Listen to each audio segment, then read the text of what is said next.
What's up, Super Cool Nerds? Ricardo here with another edition of Super Cool Nerd Nation, and I've got here yet another awesome couple, Robert and Charisa Goodrick. How y'all doing? Good. Awesome. As always, they do have their different multicolored hair, which I always love. We got purple going on. We got a little bit of, would you say pink or more like gold rose? It's pink. It's Pink. faded. It's faded, but it's a nice fade though. It looks really good. So, awesome guys. Well, welcome. I know you guys were just a cosplay prom. And for those that did not get a chance to go, you guys showed me right before we did the video y'all's cosplay costumes, which I thought were really awesome, and they were Anubis and Bastet, the yeah. Egyptian gods. They're all in black and the gold, and it's just and guyliner for days, like So so awesome guys, welcome. So let's just get right to it. How long have y'all been cosplaying for? Like, I guess, like, officially cosplaying. Officially, our first costumes at a convention, if that's what we're looking at, would have been in the fall of 2014. Wow. If that was Fan Days at the time of Fan Expo, or back when there were back when they were running like 3 conventions a year, we went to that fall one. Okay. So I was the TARDIS in a damsel in distress corset and skirt. And then I was just a newsie, so suspenders, brown pants, The hat. The hat, nice. So with the dress, was that like, did you make it? Did you like buy it? One of our friends is a vendor, Michelle Thurston, I believe is how you say her last name. She owns a company called Damsel in This Dress, and Oh, cool. I had the whole costume custom made by her in the TARDIS fabric. Nice. Yeah. Nice. And you were saying like the newsies, it was just like stuff you found. Just stuff in my closet, which historically is the way Most of I do your a lot costumes. of costuming that way. I mean, so do a lot of, like, my first cosplay I did, because I went to, the first con I went to was 2013, and I went the first day, and I was just actually wearing this shirt, and I was just kind of enjoying everything. I was very overwhelmed because it was my first convention, so I was like, I've never been in anything like this. So I'm like, but I kind of want to dress up, but I don't have anything. But I'm like, wait a minute. I have a shirt for this wrestler named CM Punk. I have boots similar to the one he wears, and I have hand wraps. So I'm just going to do that. I slicked my hair back like he did and wrapped up my hands. It was like, it's from my closet. So closet cosplays are sometimes the fun ones, because you never know, you can put together just random stuff. So so 2014 was y'all's first convention. How did y'all kind of find out about, I guess, Fan Expo, and why did you guys end up going?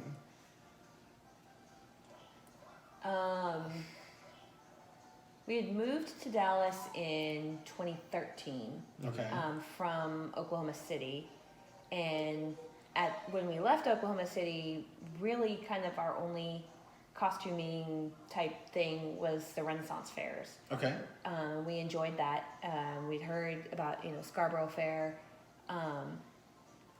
I've always been a big closet nerd, and I mean, my first time going to a convention was accidentally when I was like 5 or 6 years old. Okay. I ended up at a Star Trek convention in Boston. Oh, cool. Yeah, we were at church, and we come out of church, and this Klingon comes walking up to us, and I'm like, I want to live here.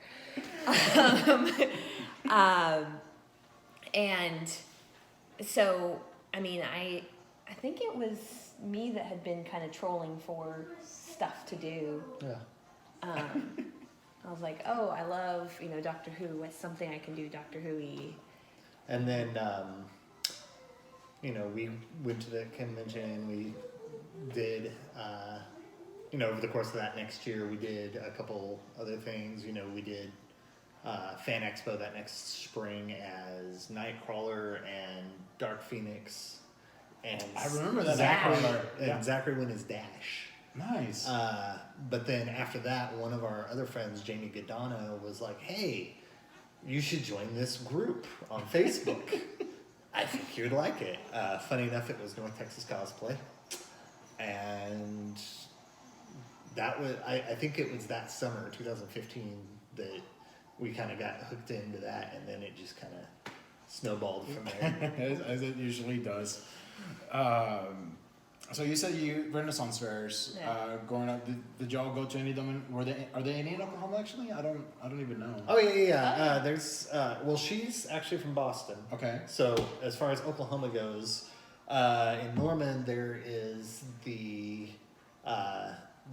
medieval fair. Ooh. And then out in Muskogee there is a Renaissance fair that happens at what's called the Castle.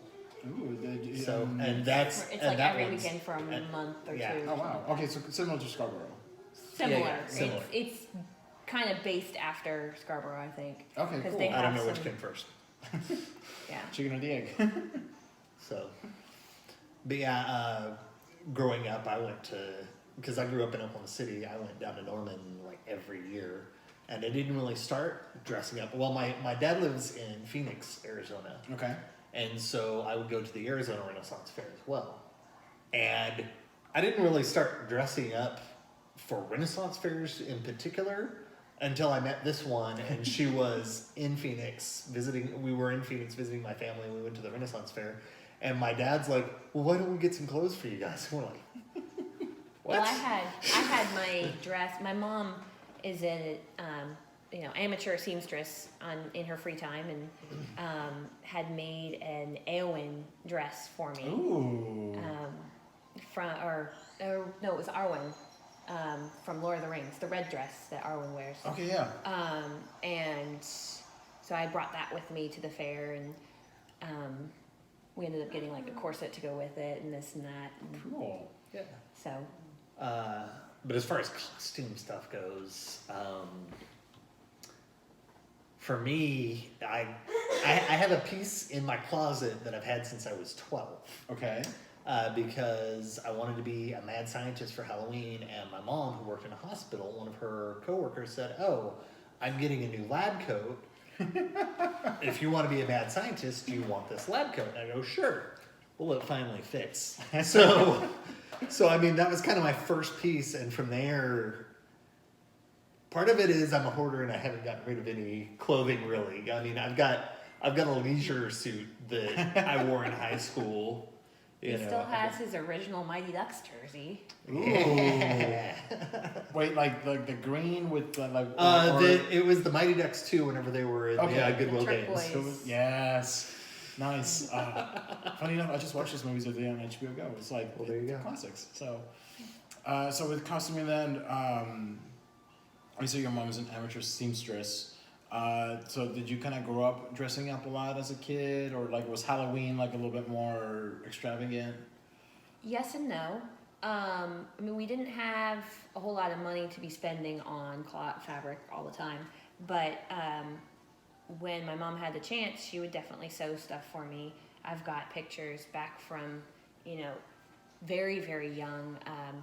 My dad's name is Daniel, and so my mom thought it would be funny to dress up, since Halloween happened one year on a Sunday, dress up for church as Daniel in the Lion's Den. And so she made lion costume for herself, a lion cub costume for me, and put my dad in a tunic and rope and stuff, and he was Daniel. And everybody in our church thought that was hilarious. When I was 7 or 8, she made the yellow ball gown for me from Beauty and the Beast. Ooh. As a Christmas present, and I lived in that thing until I ripped every seam in it. It was one of those that's like, "Okay, honey, it smells. You have to take it off. I'll let you wear the tutu if you take it off." So yeah, I mean, I did have a lot of costume stuff, or I had a few things that I wore like all the time, and we were also very creative. I think I can remember one Halloween. I mean, growing up in Boston, Halloween can be 30 degrees outside. It could be possibly snowing. So I was like, well, I'm always wearing, my coat over my Halloween costume. What's something I can wear that I can put over a coat? And I decided I was going to be a microwave. I straight up found a box, cut a hole in it, cut holes for the arms, and then I cut a door, and I put some cellophane paper on the front and a handle on the inside so I could keep my candy bag inside the box, and I'd put the candy bag out, and I thought it was the cleverest thing ever. And I used glow-in-the-dark puffy paint to write the numbers so you could see them on the microwave. Yeah. So, Robert, did you have any extravagant Halloween costumes like that growing up? I was an elevator once. Really? I got a big box, and then I put black fabric right in front of me, like in the back of the box, and then lined the rest with red. And then I had a hand puppet, actually, and I would work his arm with my pinky, and I would do the arm down, and I would go down. Then I would do the pinky up, and I would go up. Then I would do the pinky down, down. Then I would do the pinky up, and it would go up. So that's I mean, awesome. Between you two guys, you guys have a whole house, an elevator, and a microwave. Oh, another year I was the cat who got into the fishbowl. So I had a little black cat, ears, tail, but my mom got a bunch of tulle and like cinched it at the neck, and then it came out and cinched just below the hips again. So it was this big puff ball, and she filled it with blue tulle, and I cut out little paper fish bones and stuffed them inside. So it was the cat inside the fishbowl, and that was another favorite I wish I still had somewhere. I mean, you could always remake it. I could. I mean, It wouldn't be it's hard. So with growing up, you said your first con that you kind of ran into was Star Trek. What was kind of like your first one that really kind of caught your eye? So back in Oklahoma City, we have a convention called SoonerCon, and Oh, no. I'm a big gaming nerd as well. Ooh. And I wasn't there for the comic book side of things or that. Like, I walked in and I walked to the gaming room and I sat down at a table and we played Dungeons and Dragons for hours. Yes. That was kind of why I was there. It's funny because I paid money to get in, to sit down at a table with a group of people I saw every week, where we would sit around the table at someone's house, Yeah. and instead, we're at a convention doing it instead. Hey, it gets that much more drastic in the game. It's like it matters even more now because we're at the con. Right. So gaming then, a lot of board games. I'm assuming. Or was A lot of D&D, a lot of board games. We still have a lot of board games. Our son loves to play board games, so being that I was a stay-at-home dad for a long time, I've played a lot of board games over the last few years. I'm still kind of a stay-at-home dad, but now he's in school, so. Well, okay. Let me ask you this then. So, say someone wants to get into gaming, like board gaming. 5 board games you would say here. Start out with these. King of New York, Okay. Carcassonne. Carcassonne, Okay. Catan. Settlers. Settlers of Settlers of Catan. Ticket to Ride. That's a good gateway game.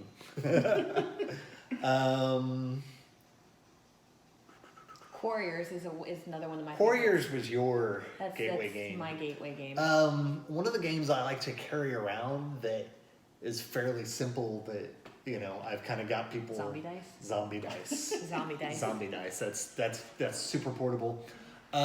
There is a company called Gamelin Games that makes a lot of pocket-sized games as well, Ooh. and I have quite a few of their games. You just keep them in the car just in case. You can you can slip in your back pocket. Oh literally. wow. Yeah, like the box is only this big. I have like a zombie game. I have a galaxy game. There's like a medieval, knights and stuff like that. Wow. So I did not know that. I did not know that like they could make them like that. yeah. tiny, Yeah. so- I'm waiting on one. They kickstart all of their games, and I just did a Kickstarter last year sometime, and I'm waiting for their newest game to come in.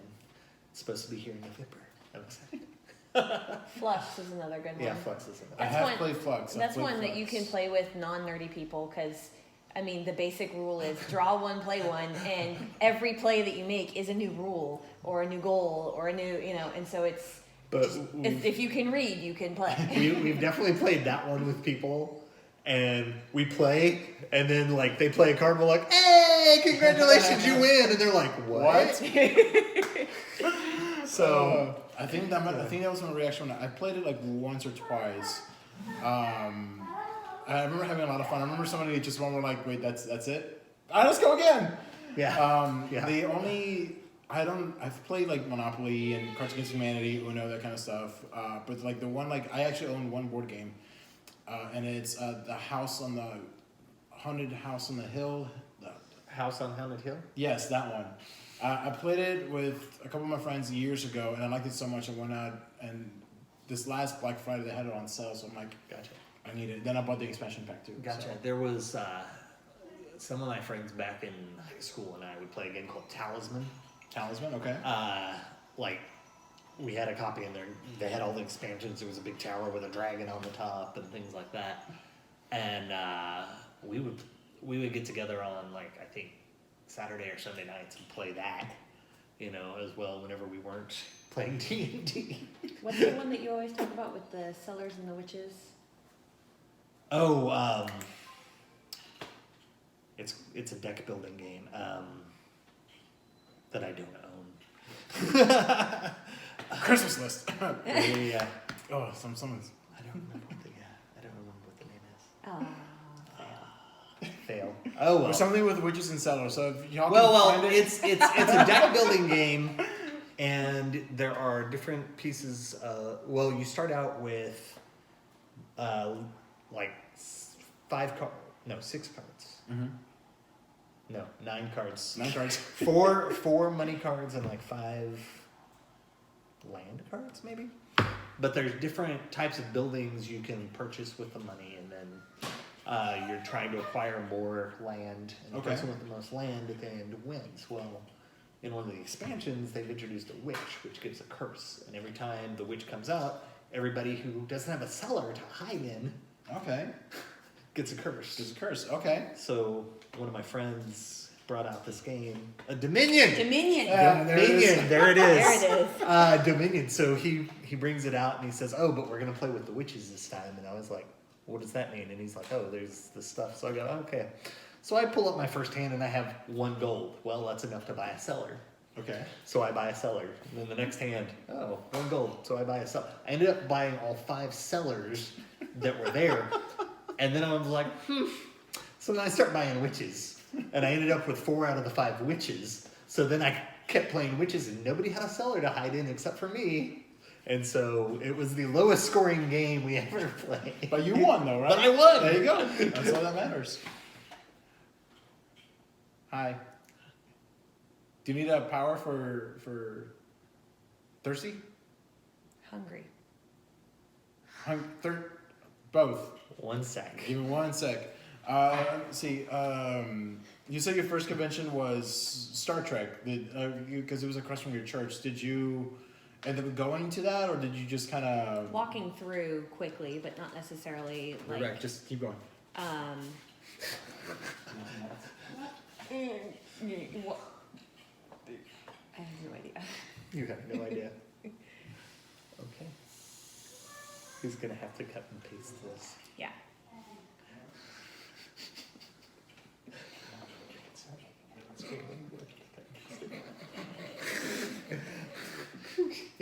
So you say you just kind of walk through it? Yeah.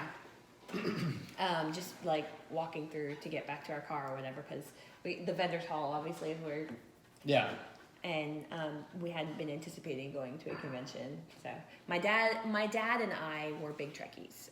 Every Okay. Saturday night, starting in 1988, I think, shortly after Next Gen came on the air, every Saturday night at 7 p.m., my dad and I would sit down and watch Star Trek. And that was like our thing. I was homeschooled for kindergarten and first grade, and so my mom would stay at home during the week, and she worked weekends. She worked in a hospital on Friday, Saturday, Sunday night. My dad worked Monday through Friday, 8 to 5. So during the week, my mom would do a lot of my reading, my writing, language type stuff, some of the science stuff. On the weekend, my dad did math. That was his big thing that he did with me. And so we would, do our math stuff together on Saturday evenings and then sit down and watch Star Trek right before I go to bed. Awesome. So that was like our thing that we did together, and that was really kind of my gateway to nerddom. Nerdum? Yeah. So with like Star Trek, did you ever, you say you started with Next Gen, right? So did you ever go back and rewatch like Shatner and As an Nimoy? adult, yes. As an adult? From that as a an kid? adult. Not as a kid, because it wasn't necessarily available to me. Okay. I forget. I mean, I grew up in the kind of like in close to Yeah. the same era. Like I forgot TiVo and Netflix and all that didn't exist. You had to go to like We didn't- Blockbuster or whatever and rent the VHS. Mm-hmm. That's a cassette about this big, and it's for those that don't know what a VHS is. It's not a Betamax. Wow.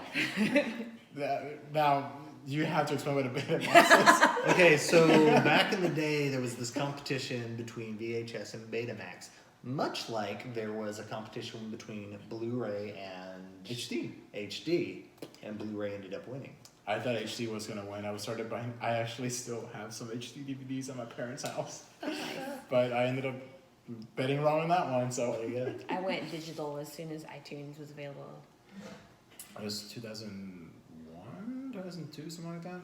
Like man, and they're shutting it down. So Yeah. sadly. But all the content's still available. It's just like they're separating it out into different platforms, which I mean, which makes sense. Yeah, and it give it about 10 years, everything's gonna merge again. Probably.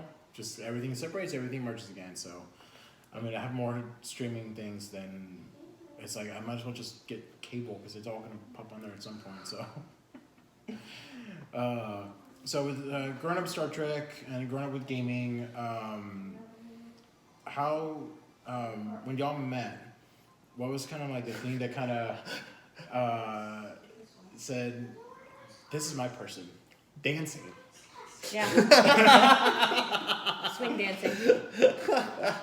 I was swing dancing in the lobby at school, and she came up and introduced herself, and I introduced myself. She said, "My name's Chris. It's short for Carissa." And then I turned to talk to someone else, and then turned back around, and she was gone, and I was like, "Oh man!" And then like 6 days later, you know, I come walking up, and she's like, "You're the Walking up. swing dance guy." And I go, "You're Chris, it's short for Carissa." And she's like, "You remember me?" Aw. Y'all can't really tell from my angle. Whenever she looks at him, there's like just like this pure love in her eyes, and I love it. Every time you look at him, it's like so cute. I love it. 11 years married. Yay! 11 years. Yay. So once y'all get to know each other, like when you guys found out you guys were like nerds, was there anything that kind of like When we found out. There was no hiding it. okay? So whenever you guys like got to know each other more, like you found out like he was a big gaming nerd, and then you kind of found out like she was a big Star Trek and other things as well. Like,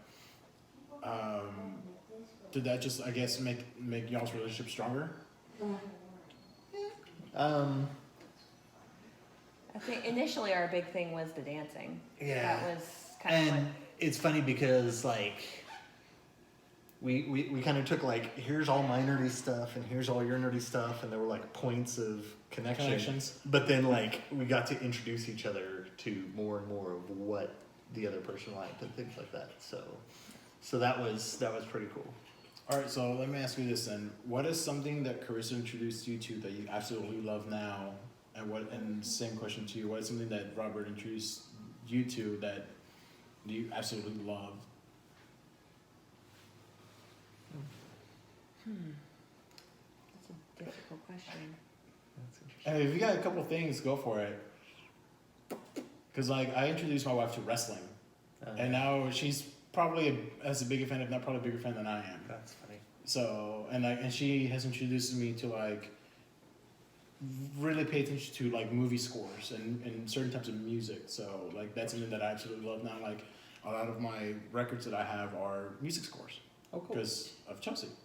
And a lot of times whenever there's something like there's a pay-per-view on, I'm saying, "Hey babe, SummerSlam's on. Oh cool, let's watch it. Let's order pizza and watch it." So I'm guessing for you probably the audiobooks. Some of the authors that I've introduced So you to. I've never been a huge reader. okay. I'm very much an audio learner. And so all of a sudden she said, you know, rather than reading books, why don't you listen to them? And I go, huh. And all of a sudden I've gone from And I started introducing maybe you to- reading a book a year to, you know, Listening starting to consume, you know, Couple of a months. couple of months. Nice. So, you know. Yeah. Yeah. Or Singing in the Rain is another thing I introduced you to. Yeah. Wife. Singing in the Rain. She introduced me to that movie. I hadn't seen it, And there was one scene in it. I looked at her. I said, "This would make a really good wedding proposal." She goes, "Yeah, it would." Fast forward a year from, roughly about a year from that day, and I used that scene to propose to her. Nice. Like I recreated it on a stage at school. What was the scene, if you don't mind me asking? In Singing in the Rain, there is a part where he says, Sally, I have something to tell you. It's not Sally. Or, Anyway. you're right, it's not. I have something to tell you, but I'm such a ham, I have to have the proper Proper setting. setting. This is the proper setting, and he takes her into the soundstage, and he starts flipping switches, and lights change, and fog machine, and Oh, yeah, wind, yeah, yeah. and there's the ladder. He starts singing about how they're meant to be together. So yeah, That is sweet. I recreated that. and he videoed it. Nice. So y'all also have it. Y'all like watch Yeah, it every yeah. once in a while, every Yeah. once a year. That's pretty cool. I Facebook Lived mine, my proposal, because Chelsea has friends that live like in Tennessee and Kentucky Okay. and Arizona, California, everywhere. Did she know it was being Facebook No. Live at the time? No, I didn't tell her. I told her afterwards, and she got mad at first. Then I told her because Emily and Steph and Amanda and Jacob, some of my friends wanted to be here, but of course it being on a Sunday and then living out of state, and they didn't want to just come in to be there for like a couple hours and to fly back out. So I said I'll Facebook Live it so y'all can kind of be there. So, Gotcha. but so for your audiobooks, board games maybe like any of. Oh yeah, definitely the board game thing. So out in Keller, Okay. there's a place Yeah. called Sci-fi Factory. Sci-Fi Factory, and on Tuesday nights they would have game night. And I went a few times, and I said, "Hey, you should come check this out." And there was this guy named Kale that used to work there, and I said, "Oh well, I want to introduce my wife to games. I need some good hooks for her." And he goes, "I got you." And so he sat down with Quarriors first off, and so we start rolling dice. She's like, "This is kind of fun." And then all of a sudden now we've got a library of games. We ended up buying a lot of the games that we tried Nice. at Sci-Fi Factory. Well, and it's funny because like I would be playing this game over here, and she would be over here with a completely different group of people playing a different game. So it wasn't even like she was my tag along. Yeah. By the time after So a cool. few I'm gonna go weeks. play that. I'm gonna go play this. Cool. We'll see you in a couple Yeah, hours. yeah. Yeah, we got Warriors from that. We got Guns and Money. We got Carcassonne from that. We got a few others. I feel like. Yeah. Oh, King of New York, of course. Oh yeah, King of New York. All right. So now, who's more competitive when it comes to these games? He has an app that he keeps every single game he has ever played. I have an app so that I can Or- show my son that I don't win all the time. Because he's like, "Daddy always wins." I'm like, "Daddy doesn't always win. Look, here's the statistics. I don't always win." I It's hate just, the app. have y'all ever been? I can't remember. I think it's called Gen Con. I mean, I might be completely wrong. There's a big gaming convention in QuakeCon? in Indianapolis. Oh, in Indianapolis? No. No, okay. It's a friend of mine that I used to know back when I used to play HeroClix. They would go, yeah. I spent way too much money on that game. I have like a tub full of figurines. They would go to like Indianapolis. There was it's like a big board game convention or something. I think it's called Gen Con. I've heard of the Gen Con. It might be that. I'm not sure. So, but yeah, something to look into. Like it's happens like a lot of conventions once a year, and it's just like in there, and it's just nothing but board games. So maybe it's something y'all can do together sometime. Maybe does your son play board games with you? Oh yeah. Like Yeah. And it's funny because he'll pull out games, and like I'll come in and he'll have a game out, and he's just making up his own little rules about what's going on, and it's like, that's not how that game's played. He's like, "Well, this is how I'm playing it." I'm like, Fair enough. By the end, so you're kind of like, no, not like that. It's, no, my biggest thing with him is, are those cards in protectors? Do you understand that? I mean, Don't mess up the pieces. they are expensive. They are. I mean, some of these games, like I know certain games, if you have like the first edition that came out, it's worth like 5 times what it was when it came out, and 10 times more than worth what the second edition came out. Yeah, so. like the Charizard card Yeah. from Pokemon that came out when the game first came out. It's like $400, $500 now for one card. I might have one at my parents' house somewhere. I just don't know what condition it's in. So that's the thing. You know, I was 9, 8 when that game was coming out, so I didn't always put them in. I didn't play Pokemon. I didn't start playing Pokemon until my son started playing Pokemon. So in the last I watched year the and a TV half. show, but I didn't. My family was very much Game Boys are from the devil, and you know, it's funny because playing video games, you have to have 2 bendable thumbs, opposable bendable thumbs, and so my mom kind of perpetuated you can't play because of your hand. You don't want to play. Yeah. You So- want to tell them? Oh. Does he know? Dogs are So- barking. Yeah, they'll be all right. They're just barking something outside. If y'all hear anything, so dogs are put away right now, so they're fine. No, seriously, we put them out there, and they probably just saw like a squirrel or something outside. So let's go back to cosplay and conventions. So y'all went the first time, and y'all got into North Texas cosplay and all that. After you kind of saw how crazy the community is, so, what's kind of okay, cool. If we do this, we have to kind of go all in. Absinthe Lounge was probably your tipping point when you met Rebecca. That was Abbey Underground. Abbey Underground. Oh, excuse me. There was an event at Abbey Underground up in Denton. Okay. And there were a ton of cosplayers there.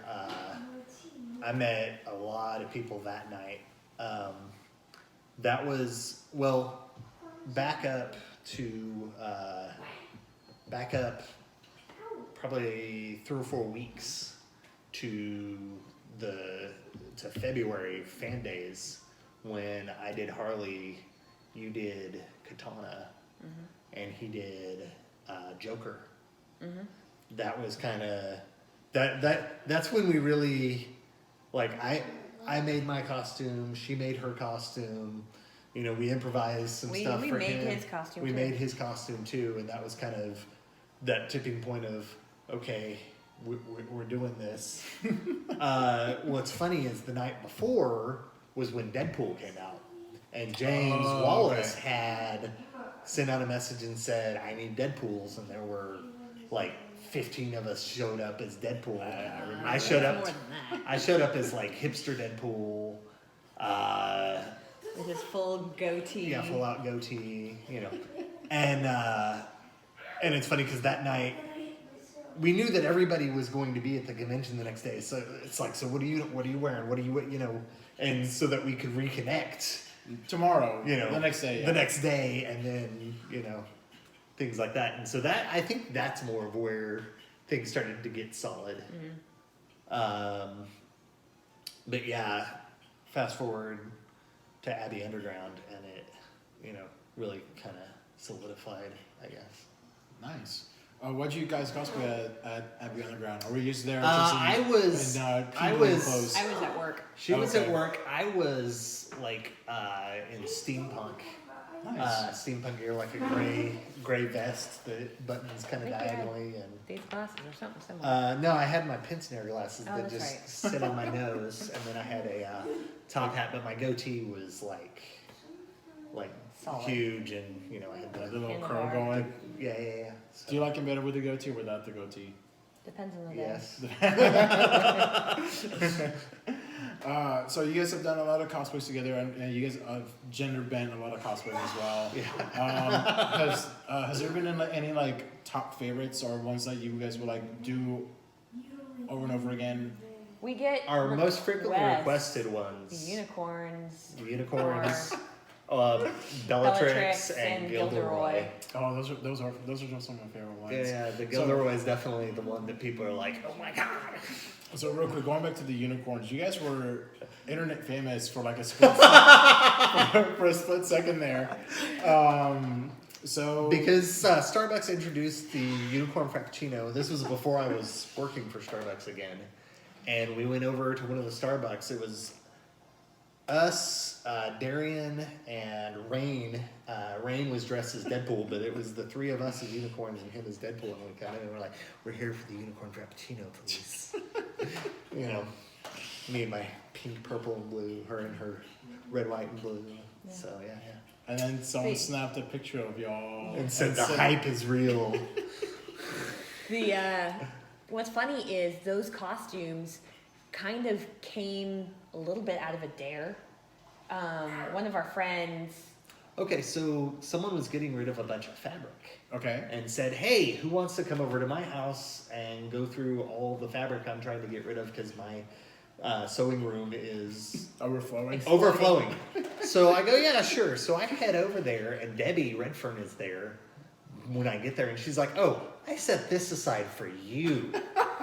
It was this blue it's this fur glittery with blue fur. and I was like, "What?" And I had an idea, and I, brought the stuff home. I said, "Hey, we've got this." I And said, she's it's like, chaps. "She's like, it's chaps." I go, "What?" She I goes, said, "It's chaps." It's chaps. And I go, "Well, okay, you can go ahead, make chaps out of it, whatever." And then a couple weeks later, we were at a Joann's, and Trolls had come out, Okay. and there was this striped fabric, Fur. striped fur fabric, and I go, "All right, it's chaps." And in the meantime, somebody had been talking about doing a marathon or something, and told Robert that he needed to dress up as the what is it, the brony unicorn yeah. guy.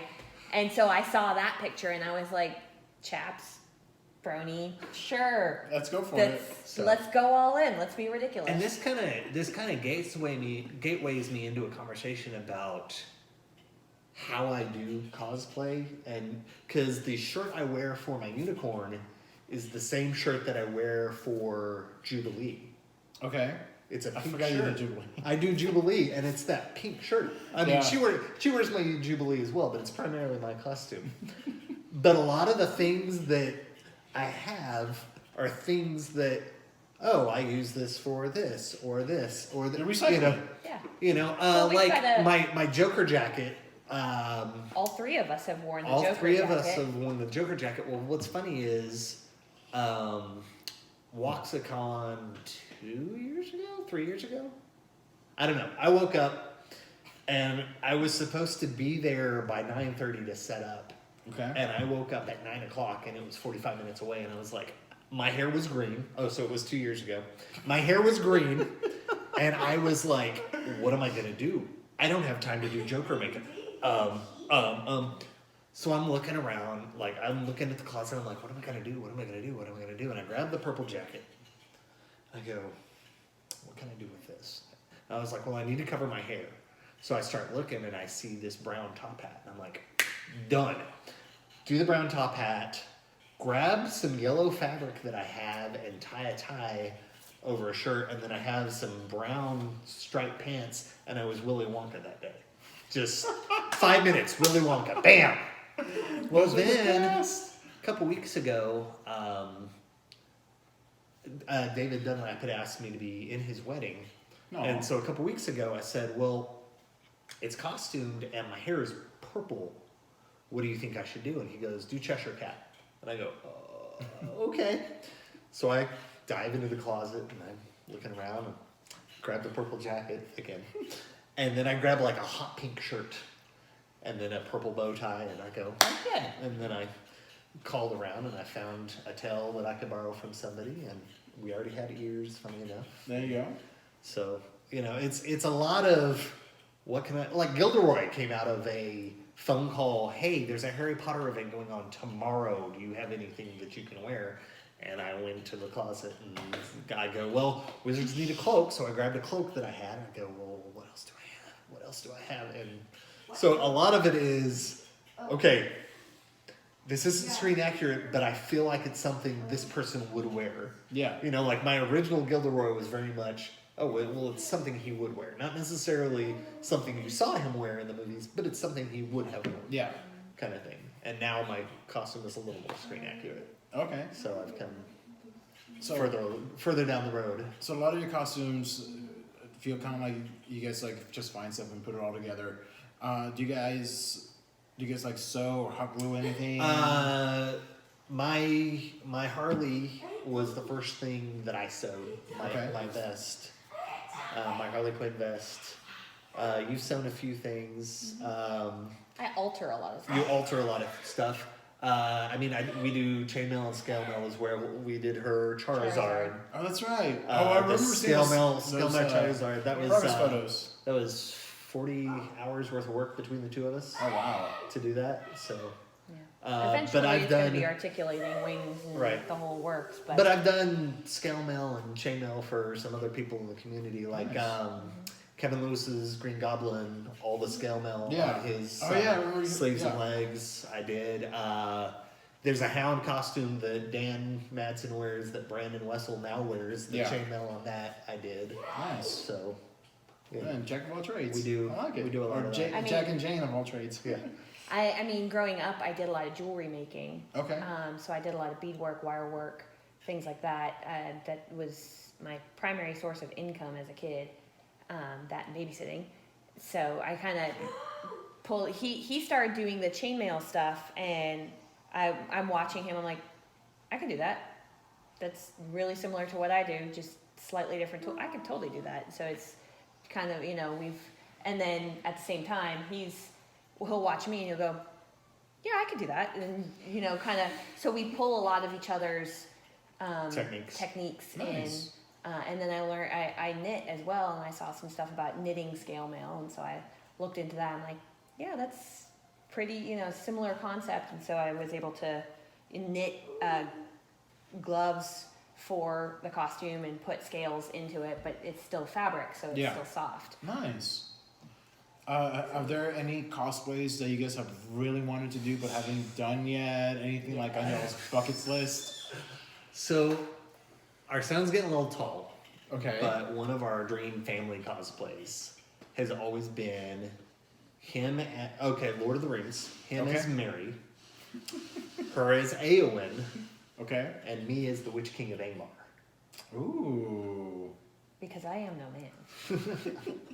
So that's kind of, whenever because I've done a little bit of Worbla, I've done a little bit of foam work and things like that. Whenever I first took my first thermoplastics class with, who was that man? I was sitting next to Kevin and Anna Davis. Oh, it was David Parker was teaching it over at Dallas Makerspace. I still need to visit that place. And we're sitting there, and I'm just like, yeah, we're gonna do this. It's gonna be awesome. And life gets busy. We don't always, And then you have 100 people that are like, oh, come join this group. Come join this. Oh, this way, Robert, you should do this. And so our list just kind of gets longer and longer and longer. Pretty much every time we see a new trailer for a movie, one of us goes. Anything recent? The next Trolls movie comes out. I saw the trailer and I was like, I have a mohawk. I'll resurrect one of my most ridiculous, ambitious costumes, I guess. One of his shiniest costumes. Yeah, Guy Diamond, the glitter troll.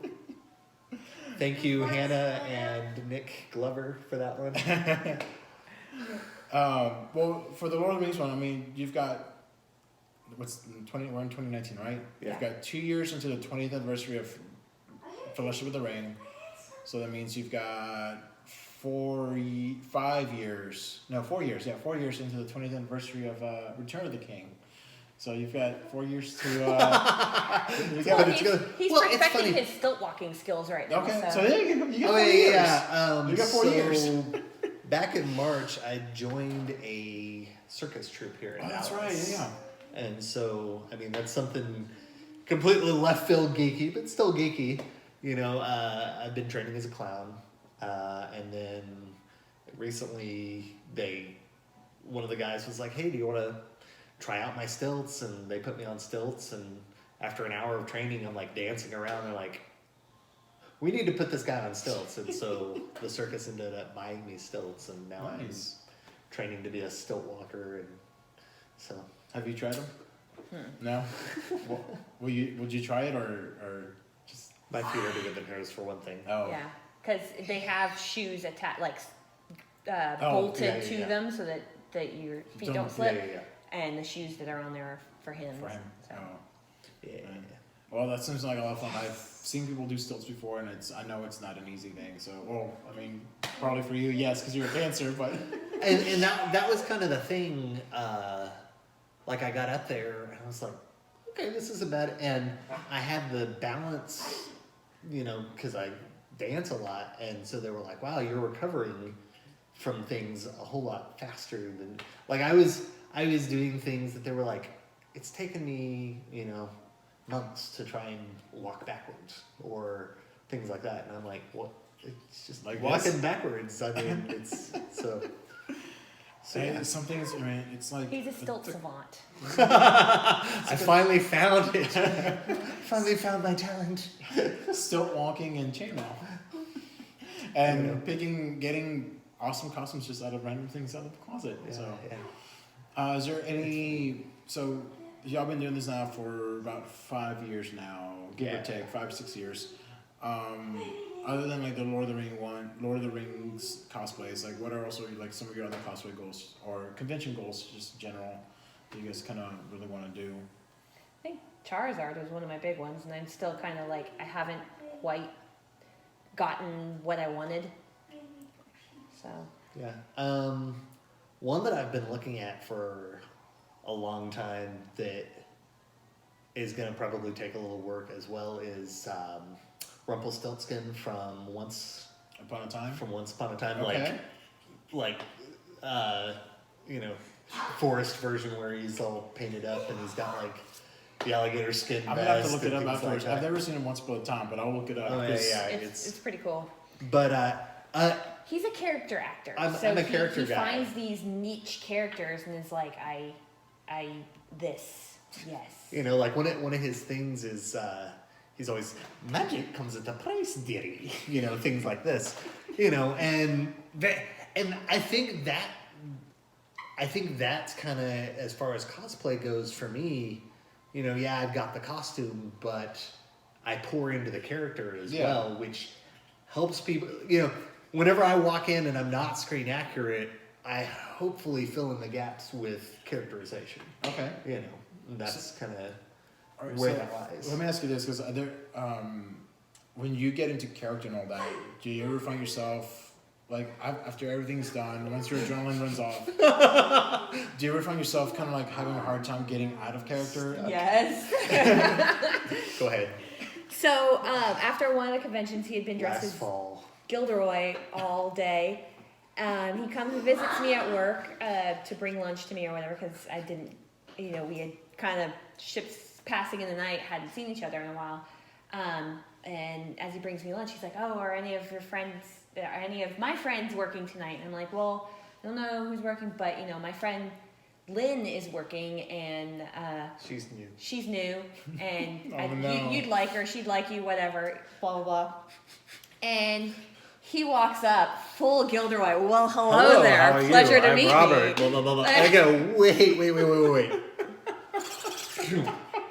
I literally like turn around and then I walk up and I go, hi, I'm Robert. And she just kind of looks at me. I go, actor, sorry. I got stuck for a I said, sec. he's Gilderoying you. And she goes, oh, okay, Harry Okay. Potter, you're good. Yeah, no, I had to stop doing Joker. That mindset is a dangerous one, and like I was talking to a friend of mine, I was like, I can't do Joker. I can dress up like him, but I just can't get into that mindset anymore because it was getting harder and harder to get out of it. I'm like, this cannot lead to anything good. Yeah. So Yeah. I was like, I don't know if you guys like being a character actor, like if you do Rumpelstiltskin, will you be Rumpelstiltskin for like 5 days or something? He in general jumps out at pretty the, easily. In general, at the end of the convention, a little bit after I, have taken things off and taken off the mask kind of thing. In general, I'm fairly good at that, but I mean, he won't do Jared Leto's Joker anymore. Yeah. He does Cesar Romero Joker all the time. That's a fun one. That's a fun one. Right. Yeah.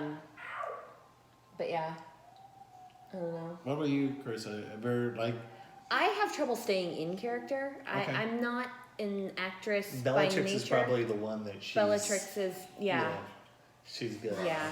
at, as far as... And even that, it's a fight to stay in character long enough to really... So, just yell mumble it at everybody. it's so funny. I just do the cackle, and what's funny, I mean, at LeakyCon, people were saying they could hear me like across the hall, all the way across the vendor hall. They're like, "Oh, there's Carissa. She's here." So, fun thing at LeakyCon this year, we had gone last year, and I had gotten a picture with one of the actual employees of LeakyCon. She was dressed as McGonagall. I was dressed as Gilderoy. Well, in the program this year, there was like a sepia tone of that photo. And so I ran around as Gilderoy, and I'm like, "Oh, can I see your program?" And they're like, "Yes." And I'd flip to that page and be like, "Can I autograph this for you?" And I'd sign their programs and things like that. He'd sign whatever he could get his hands on. We need to get you a little quill. You can actually a little pen quill. You can it's it's my little magic quill. Just man, that's awesome, man. Well, guys, thank you so much. I've like I said, I've known you guys for 4 years also. You were Princess Batman. That right. And we met you. Funny enough, that was also a dare.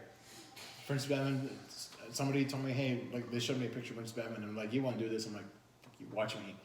And I had my friend, she goes under Celticism cosplay. She made me the dress to fit me. Well, because the first time I did it was this big. So the first time I did Princess Batman, I actually went to this back when I lived in the colony. So I went up to Rose Costumes in Denton. Oh, okay. And I'm like, hey, I need to do this, but I've got 2 days, so I need this like today. And we found a Gilda costume from Wizard of Oz, and I put it on, and then I'm like, this fits just enough. Just enough. And it was way too big. It was way too poofy. I had to borrow a hoop skirt from somebody, and then I wore it. And then the next time I'm like, I want to do this again. But we need something that fits. I was like, this thing is heavy. It's hot. I didn't want to do that version again. Yeah. So a friend of mine said, hey, this is what I want to do. Can you do it? And she's like, let's go for it. And sure enough. And she didn't put bone, but she put stuff for the ribs and everything. It was a corset. So I was in it, but it was enough for where I was comfortable. So, there you go. And I started putting my phone and my wallet in my chest. You understand? Yes, I understand. I sympathize. So yeah, I would go say, hey, I want to buy that. Okay, cool. It's not sweaty, I promise. Oh, and I think my favorite cosplay realization, what was it, last year I think I did Mulan, and I was so excited. I was like, I'm wearing men's clothes. I'm going to have pockets. I put the thing on after I'd finished making it and realized there's no pockets in here. Real quick, I don't know if I think, did I ask this? What's been your personal favorite cosplay that you've done that... I know that there's one that you guys can get in and out over and again, but what's your absolute some of your absolute favorites that even though you only did it once, you would love to bring out again? I loved my slave Ariel.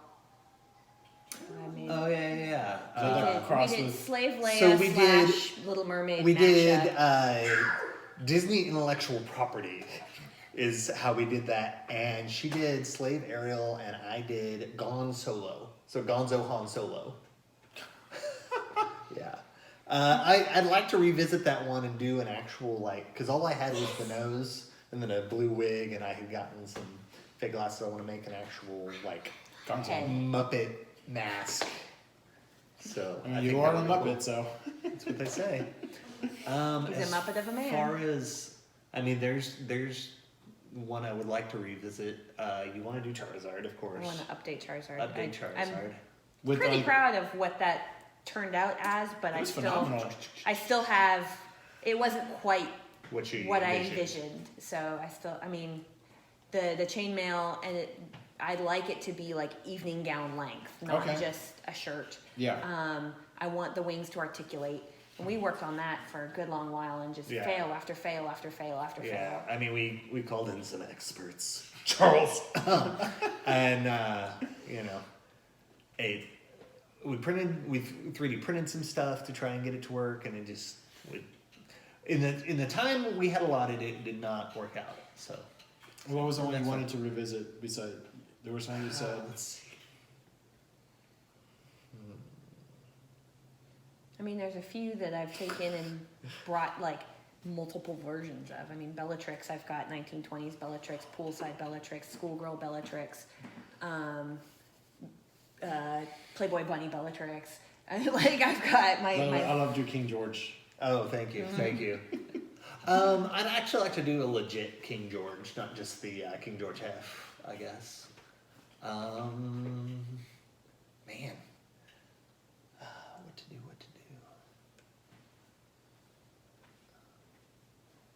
I don't know. I love them all. They're all my children. They're all your children. Yeah. I mean, there's a lot of stuff swimming up here. I don't know. There's always. I mean, currently I'm working on a plumette from Beauty and the Beast. Yeah. Ooh. Yeah, we're looking at doing Plumette and Lumiere. Lumiere. Wait, like the when they were like human again, or like when they were like the objects. The objects. The objects. Yes. So I have. So that's the hope. I have white roller skates to give the floaty effect. Ooh. I have I found a like wedding gown with feathers all over it on Wish that I'm altering currently. Wings, headdress. We'll see So like the live action Beauty and the Beast. Yeah. Kind of. So I gotta get my gold suit together. And a lot of latex. A lot of latex. That's gonna be kind of weird not having no hands for a little while. I'm coming up with ways to do it where for photos I'll have it, but then when it's not photo I won't. Okay. So who knows? I don't know. Revisit costumes. I mean, I guess you're Gonzalo. Han Solo, yeah. Gonzo Han Solo. Well, and I was kind of this walking dad joke that people laughed at all day, which was great. I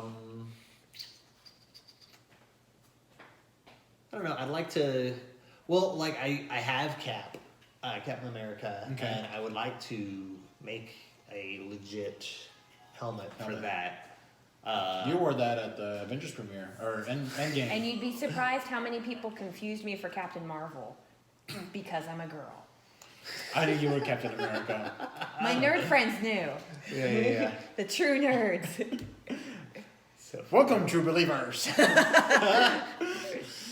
So awesome, guys. Well, thank you for coming on. I got to know you a lot better. I've known you guys, like I said, like for about 4 or 5 years now, but and we had like dinner the other night. I got to know you guys better even then.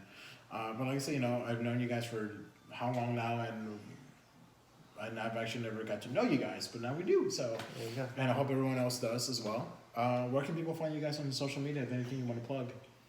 Instagram, Muppet Rob. Love 311 in Boston. So follow them on Instagram. You can find me at NerdyRick89 on Instagram, and of course follow the page SNS Live on YouTube, Facebook, Twitch, Twitter, Instagram. We're on everything. So, but yeah, awesome guys. Well, again, thank you so much for coming on. This is really awesome. I got to know you guys better. You got to know all your awesome costumes, and I love that you guys are gamers. That's really awesome, and a Trekkie and Renaissance and just everything. So, So thank you guys, and as always. Keep on nerding.